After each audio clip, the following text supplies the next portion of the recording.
Peeter ja Margus olid lapsepõlvesõbrad, käisid samas põhikoolis ja gümnaasiumis ning lõpuks läksid koos Maaülikooli. Suvel enne viimast kursust matkasid Peeter ja Margus Kakerdaja rappa.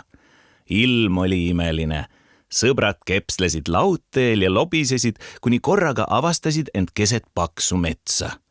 Põõsast kostis rabistamist. Mehed tardusid hirmust soolasambaks. Piison, piiksatas Peeter. Tihnikust kargas välja Jänes, kes pugistas hirmsasti naerda ja kablutas Taylor Swifti laulu piiksudes pohlavõrsete vahele. Semud hakkasid tähelepanelikumalt ringi vaatama. Kus nad on?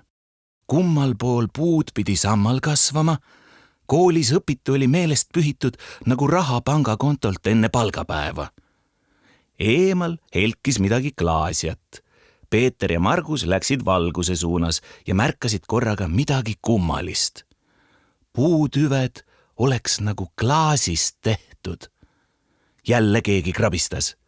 Klaasist tüvede vahelt taarus välja uhkete sarvedega põder, kes teatas joviaalselt.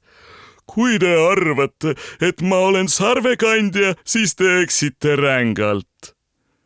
Meestel sõelusid püksid püüli. Vana alpinistina hakkas Pets mööda klaasist puutüve üles ronima.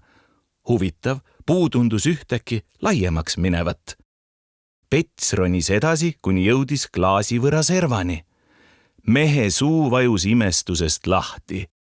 Marks, karjus Peeter all olevale sõbrale. See ei ole mingi tavaline mets, see on õlumets. Ja nii oligi.